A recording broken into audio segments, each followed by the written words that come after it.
संसार बड़े सुख में होगा, कोई न कहीं दुख में होगा। सब गीत खुशी के गाएंगे, तेरा सौभाग्य मनाएंगे। और आखिरी में ऐसी बात कहता है, और कौन दुनिया को जो देता है वो भीख मांग रहा है। कृष्ण का कोई नुकसान नहीं है।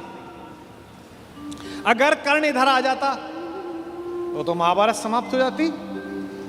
और एक ऐसा योद्धा जो सुबह दोपहर शाम इसी बात की कसम खाता था कि अर्जुन को मारना है, इन पांडवों को मारना है, इसके कलेजे में ये बात डाल दो कि ये तेरे भाई हैं, तो जब युद्ध लड़ेगा तो थोड़ा तो हाथ कांपेगा, थोड़ा तो दिल के अंदर कुछ धुक धुक पैदा होगी। के चेहरे पर दुख और पश्चाताप का भाव था। कर्ण ने हाथ जोड़कर कहा, माधव, मैं कल राज्यसभा में आपके साथ हुई बदतमीजी के लिए अपने मित्र दुर्योधन की ओर से आपसे क्षमा मांगने आया हूं। भगवान ने कहा, ईश्वर तुम जैसा मित्र सबको दे जो इतने बड़े अपराध के बाद भी क्षमा मांगने के लिए आ जाता है, ऐसा मित्र सबको मिले। कर्ण ने कहा कि अगर आप मुझे थोड़ा सा भी माधव प्रेम करते हैं तो मेरे मित्र को क्षमा कर दीजिए। उसने गलती की, उसे दूत के साथ ये व्यवहार नहीं करना चाहिए था, और आप जैसे दूत के साथ तो सोचना भी नहीं चाहिए था। भगवान ने कहा, मैं उसे माफ कर दूंगा, लेकिन एक शर्त है कर्ण। अंगराज ने कहा कि इसी क्षण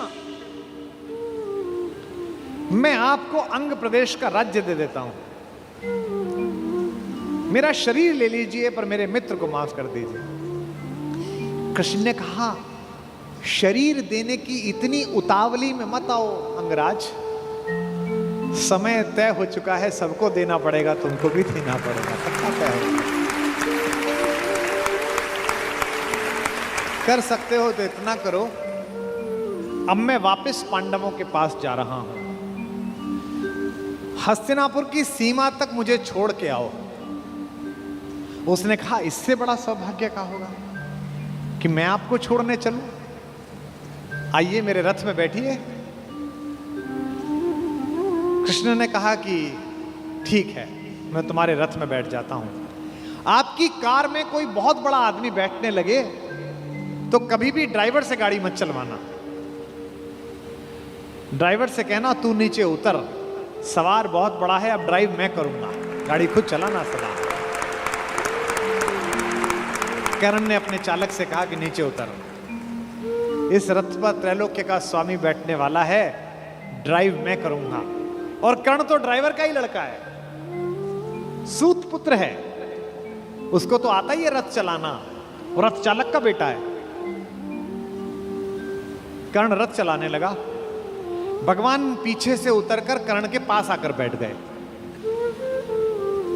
और थोड़ी देर बाद उसका रथ छोड़कर उसे अपने रथ पर बिठा लिया। वहां भी वही रथ चलाने लगा। अब भगवान ने उससे बातचीत शुरू की। देखिए कितने बड़े कूटनीतिज्ञ हैं ये कन्हैया, दिखते भोले हैं लेकिन परम चालू। इनको पता था कि एक ये आदमी है जो फजीता करेगा, इसका मनोबल तोड़ो। पहली बार कर्ण को यह पता चला जो भेद उन्होंने बताया। हरि बड़े प्रेम से कर धर कर ले चढ़े उसे अपने रथ पर। रथ चला परस्पर बात चली, शमदम की टेढ़ी घात चली। शीतल हो हरि ने कहा हाय, अब शेष नहीं कोई उपाय। कर्ण अब कुछ बचा नहीं, हो विवश हमें धनु धरना है। अब तो हमें यह धनुष उठाना पड़ेगा, क्षत्रिय समूह को मरना है। मैंने कितना कुछ कहा नहीं, विषबाण कहां तक सहा नहीं। पर दुर्योधन मतवाला है, कुछ नहीं समझने वाला है। चाहिए उसे बस रण केवल, सारी धरती की मरण केवल। ये जो अहंकार है कि मैं कुछ नहीं दूंगा। क्या बोला दुर्योधन 5 गांव माने पे? सूच्यग्रम नैव दास्यामि बुना युद्धे न केशवः। हे केशव, तुम 5 गांव मांगते हो, मैं सुई की नोक के बराबर भी जमीन नहीं दूंगा। हे वीर तुम ही बोलो अकाम। बिना पार्शल हुए बोलना। कर्ण से पूछ रहे हैं, क्या वस्तु बड़ी थी 5 ग्राम? 5 गांव ही तो मांगे थे। वह भी कौरव को भारी है, मत गई मूड की मारी है। दुर्योधन को बोधू कैसे, इस रण को अवरोधू कैसे। सोचो क्या दृश्य विकट होगा, रण में जब काल प्रकट होगा। बाहर शोणित की तप्त धार, भीतर विधवाओं की पुकार। निशस्त्र विशस्त्र बिल्लाएंगे, बच्चे अनाथ हो जाएंगे। चिंता में क्या और करूं, शांति को छिपा किस ओट धरूं। सब राह बंद मेरे जाने, अब पासा फेंका। पहले तो माहौल बनाया कि तुम सब मरोगे बेटा, तू भी मरेगा और तेरा यार भी। एक तरीका है बचने का, सब राह बंद मेरे जाने। हाँ, एक बात है, यदि तू माने, देखो कैसे फुसला रहे हैं, तो शांति नहीं जल सकती है, समरागनी अभी टल सकती है। पा तुझे धन्य है दुर्योधन, तू एकमात्र उसका जीवन। तेरे बल की है आस उसे, तुझसे जय का विश्वास तुझे। तू संग न उसका छोड़ेगा, वह क्यों रण से मुंह मोड़ेगा। जब तक तू उसके साथ है वो लड़ाई नहीं छोड़ सकता। बस ऐसा कर, तू उसे छोड़ दे। क्यों? क्या अघटनीय घटना कराल। एक बात बताऊं तुझे कर्ण, एक बड़ी कराल घटना इस खानदान में हो गई है, तुझे पता नहीं है। तू प्रता कुक्षिका, प्रथा मतलब कुंती, तू कुंती कोख का प्रथम लाल। तू कुंती का पहला बेटा है। ये पहली बार कर्ण को स्वयं भगवान श्री कृष्ण ने बताया है, सबसे पहली बार। अच्छा, ये बात पहले भी बता सकते थे कभी, कर्ण तो रोज मिलता था। जब 14 साल का वनवास था तब बता देते, नहीं। अगर तुरुप का इक्का आ जाए तो शुरू में मत फेंको, बचा के रखो, फाइनल टेबल पे काम आएगा। अब कर्ण को बता रहे हैं कि तू तो कुंती का लड़का है, पनसूत अनादर सहता है, कौरव के दल में रहता है, किस्मत के फेरे में पड़कर का प्रेम सदा बसा दुश्मन के घर, निज बंधु मानता है, पर को कहता है शत्रु सहोदर को। पर इसमें दोष न तेरा है, तेरा कोई दोष नहीं है। अब कहा मान इतना मेरा, अब इतनी मान, चल होकर संग अभी मेरे, जहां 5 भ्राता तेरे। कहते हैं एक काम कर, अब मेरे रथ पे से उतर ही मत। अब मैं हाँक रहा हूं और सीधा वहीं जाकर रुकेगा जहां तेरे 5 भाई हैं। जिसको जिंदगी में किसी ने भाई नहीं कहा, जो मां की एक पुकार के लिए जीवन भर तरसा है, उसको जिंदगी का सबसे बड़ा प्रलोभन दे रहा है हमारा कान्हा। क्या कह रहा है? बिछुड़े भाई मिल जाएंगे, सब मिलकर मोद मनाएंगे। कुंती का त्यू ही परम तनय ज्येष्ठ, बल बुद्धिशील में परम श्रेष्ठ। और क्या करेगा?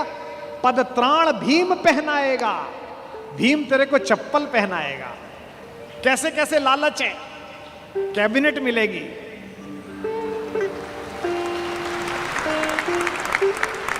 और उसमें भी कोई छोटा मोटा मिनिस्टर नहीं, सीधा ही प्राइम मिनिस्टर। पद त्राण भीम पहनाएगा, हैं? धर्मादिप युधिष्ठिर चमर डुलाएगा। तेरे दरबार के बाहर कौन खड़े होंगे? पहरे पर पार्थ प्रवर होंगे। जो तेरा दुश्मन है, तेरा छोटा भाई अर्जुन, ये तो तेरा एनएसजी कमांडो बनेगा। पहरे पर पार्थ प्रहर होंगे, सहदेव नकुल अनुचर होंगे। सब लोग तुझे पहचानेंगे, असली स्वरूप को जानेंगे। खोई मणि को जब पाएगी, आखिरी दाव जो मारा है, खोई मणि को जब पाएगी, कुंती फूली न समाएगी। क्या लालच है, क्या लालच है। आहा हा हा। कुरुराज स्वयं झुक जाएगा, संसार बड़े सुख में होगा, कोई न कहीं दुख में होगा। सब गीत खुशी के गाएंगे, तेरा सौभाग्य मनाएंगे। और आखिरी में ऐसी बात कहता है, और कौन दुनिया को जो देता है वो भीख मांग रहा है। मेरे कन्हैया को पृथ्वी की आग टालने के लिए भीख मांगनी पड़ी। कुरुराज समर्पण करता हूं, पूरा राज्य कुरुराज समर्पण करता हूं, साम्राज्य समर्पण करता हूं। यश मुकुट मान सिंहासन ले, बस एक भीख मुझको दे दे। कौरव का तज रण शोक सखे, भूखा भावी हर शोक सखे। ये तो कन्हैया हैं जो इतनी स्ट्रेटेजी अपनाते हैं। किस लिए? देखो, ये बड़ा गहरा गणित है, इसको समझो। इस दाव को चलने में कृष्ण का कोई नुकसान नहीं है। अगर कर्ण इधर आ जाता तो महाभारत समाप्त हो जाती। और एक ऐसा योद्धा जो सुबह दोपहर शाम इसी बात की कसम खाता था कि अर्जुन को मारना है, इन पांडवों को मारना है, इसके कलेजे में ये बात डाल दो कि ये तेरे भाई हैं, तो जब युद्ध लड़ेगा तो थोड़ा तो हाथ कांपेगा, थोड़ा तो दिल के अंदर कुछ दुख दुख पैदा होगी। शत्रु की मानसिकता को कमजोर करना, शत्रु की मानसिकता पर प्रहार करना, ये काम है। लेकिन कृष्ण की इस कथा में थोड़ा स्मरण कर्ण का भी कर लो कि उस जैसा कोई आदमी भी पैदा नहीं हुआ जो इतनी सारी चीजों को ठुकरा दे और खुल के कह दे, हे ऋणी कर्ण का रोम रोम, जानते सत्य यह सूर्य सोम, तन मन दुर्योधन का है, यह जीवन दुर्योधन का है। और दो पंक्ति जो कही है कर्ण ने, मैं उसकी दृढ़ता को और उसके समर्पण को प्रणाम करता हूं। सुरपुर से भी मुख मोड़ूंगा, केशव मैं उसे न छोड़ूंगा।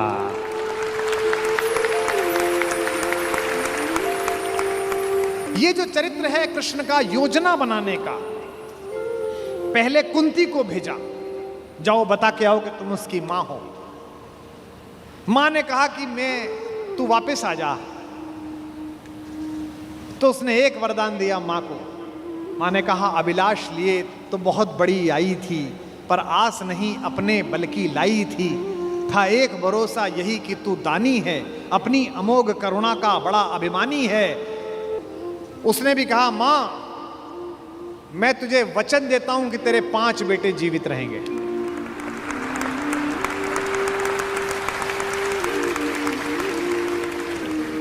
इसका मतलब है कि कर्ण ने कहा कि युद्ध के बाद 5 बेटे जीवित रहेंगे। अर्जुन के अलावा किसी पर हथियार नहीं उठाऊंगा। अर्जुन मिलेगा तो छोड़ूंगा नहीं, अर्जुन मर गया तो युद्ध समाप्त करवा दूंगा, तब भी तेरे 5 बेटे जिंदा रहेंगे। खुलकर कहूंगा ये मेरी मां है। और अगर अर्जुन का दाव चल गया मां, तो तुझे पता और मुझे पता कि हम मां बेटे हैं, तेरे 5 बेटे जिंदा रहेंगे। जा मां, मैं तुझे वरदान देता हूं। तू दान दान रही किंतु क्यों माता, पुत्र ही रहेगा सदा जगत में दाता। मैं ही देता रहूंगा। दुनिया तो उससे सदा सभी कुछ लेगी, पर क्या माता भी उसे कभी कुछ देगी। मैं एक कर्ण अतएव मांग लेता हूं, बदले में तुझको 4 कर्ण देता हूं। छोड़ूंगा मैं तो कभी नहीं अर्जुन को, तोड़ूंगा कैसे स्वयं पुरातन प्रण को, पर अन्य पांडवों पर मैं कृपा करूंगा, पाकर भी उनका जीवन नहीं हरूंगा। और जिन्होंने महाभारत पढ़ी है उन्हें पता है कि जब कर्ण सेनापति बना, उस दिन उसने 4 पांडवों को 5 बार पकड़ के छोड़ दिया। भीम तो उसके रथ के आगे आके नृत्य करने लगा, गुस्से में रोता हुआ कि मुझे अपमानित करके छोड़ता है, मैं क्षत्रिय हूं, मेरा वध कर, मुझे मार दे। और गालियां बकने लगा, तू सूत का पुत्र है, तुझे क्या पता कैसे लड़ा जाता है। भीम के रथ को तोड़ दिया अपने तीरों से कर्ण ने। उसी कर्ण को इन्होंने, जो पीछे खड़े मुस्कुरा रहे हैं, बिना शस्त्र के मरवा दिया। उसके हाथ में कोई धनुष नहीं और मरवा दिया। अर्जुन से कहा, मार, अभी मार। आपको लग सकता है कि ऐसा क्यों हो गया। यही कृष्ण हैं जो कूटनीति को इस प्रकार नियोजित करते हैं कि उसका तर्क भी साथ साथ देते हैं। रश्मिरथी में मेरे पिता में, मेरे बाबा, हमारे खानदान के बड़े दिनकर कहते हैं कि विपद में कर्ण को यो ग्रस्त पाकर, सराशनहीन अस्तव्यस्त पाकर, जगाकर पार्थ को भगवान बोले, खड़ा क्या देखता है मौन भोले। सराशन तान, बस यही अवसर, यही है, तान मार इसको, घड़ी फिर और मिलने की नहीं है।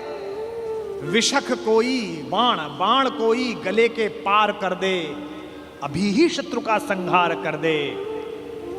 क्या कह रहे हैं कृष्ण, सोचो क्या कह रहे हैं। धर्म की धुरी लाने वाले, जिन्होंने पैदा होने से पहले ये कहा था कि भैया जब जब धर्म की हानि होगी तब तब मैं आऊंगा।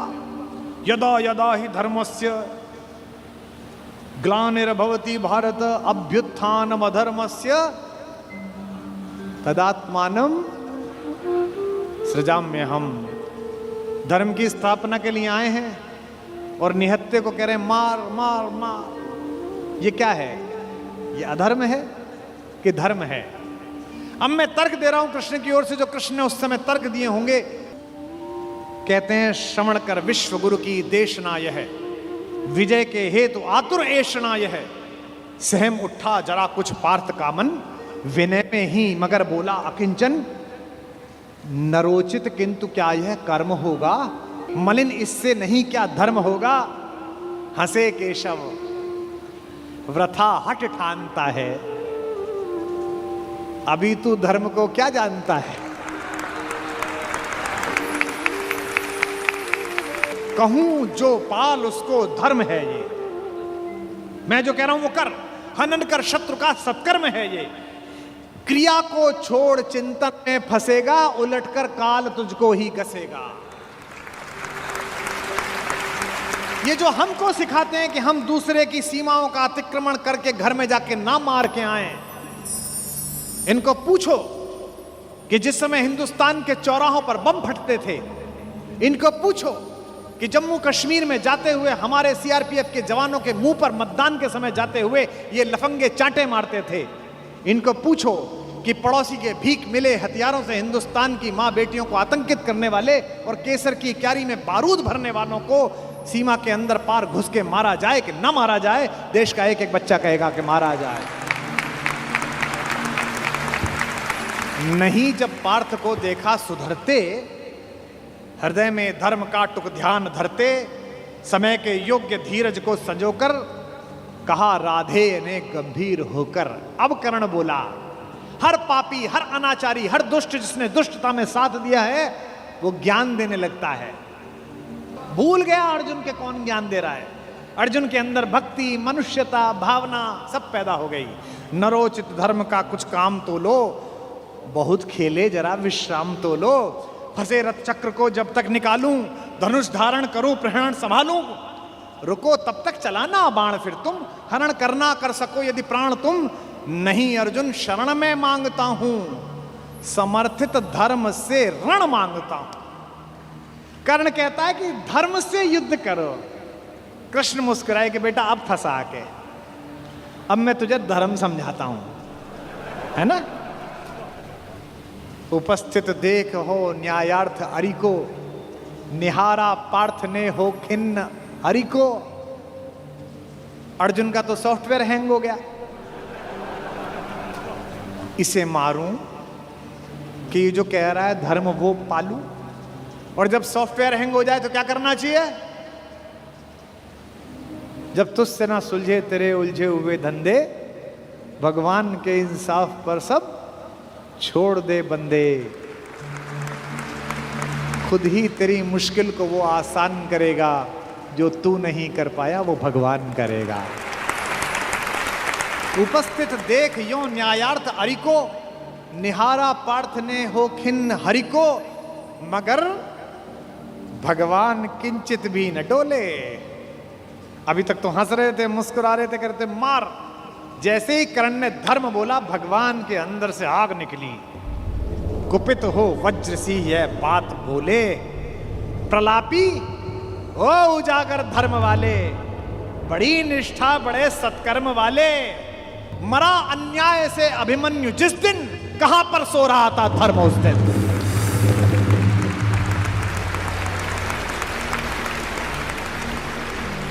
मरा अन्याय से अभिमन्यु जिस दिन, कहां पर सो रहा था धर्म उस दिन। हलाहल भीम को जिस दिन पड़ा था, कहां पर धर्म उस दिन यह धरा था। लगी थी आग जब लाक्षा भवन में, हंसा था धर्म ही क्या तब भुवन में। और एक पंक्ति, बेटे पे आ जाए, पत्नी पे आ जाए और मां पे आ जाए तो खून खोल जाता है। अर्जुन का खून खौला रहे हैं भगवान मेरे।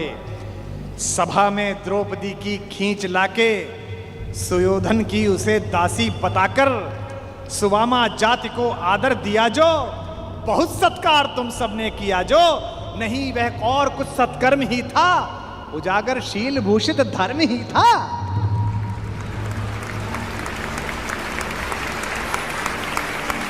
जिस दिन एक रजस्वला बेबस महिला को बाल से खींचकर तेरे दोस्त का नीच छोटा भाई लाया था और तेरे उस तथाकथित मित्र ने अपनी जंघा पर हाथ मारा था कि यहां बैठेगी, उसी दिन तय हो गया था कि इस जंघा पर धर्म युद्ध के खिलाफ चोट पड़ेगी।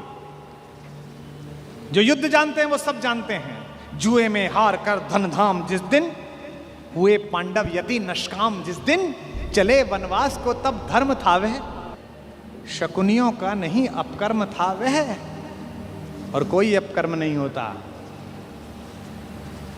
कटी से नीचे प्रहार करना अधर्म है, लेकिन दुर्योधन की जंघा तोड़ी भीम ने, कोई नहीं। ये जो रणनीतिकार कृष्ण है।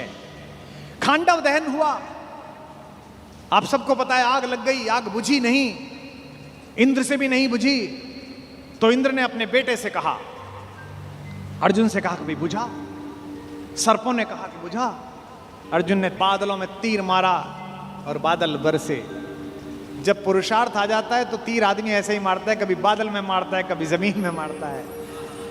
पिता में भीष्म जब पड़े हुए थे शरशैया पर, उनके मुंह से निकला पानी, कोई सोने के मटका लाया, कोई चांदी के मटके लाए, उन्हें अर्जुन की तरफ देखा कि पड़पोते पानी। अर्जुन ने तीर मारा पृथ्वी पे। कुरुक्षेत्र चले जाइए, आज भी आपको मिल जाएगी वो नदी जहां जमीन का स्तर तक, वहां तक तीर गया। और साइंस देखिए तीर की, ड्रिलिंग देखिए कि उतनी ही तेजी से गया और धार उतनी ही आई जो पिता में भीष्म के होठों तक आई। आज भी अर्जुन के तीर से निकली हुई इस नदी को हमारे उत्तर भारत में बाण गंगा कहा जाता है। कभी दर्शन करके आइए उस नदी।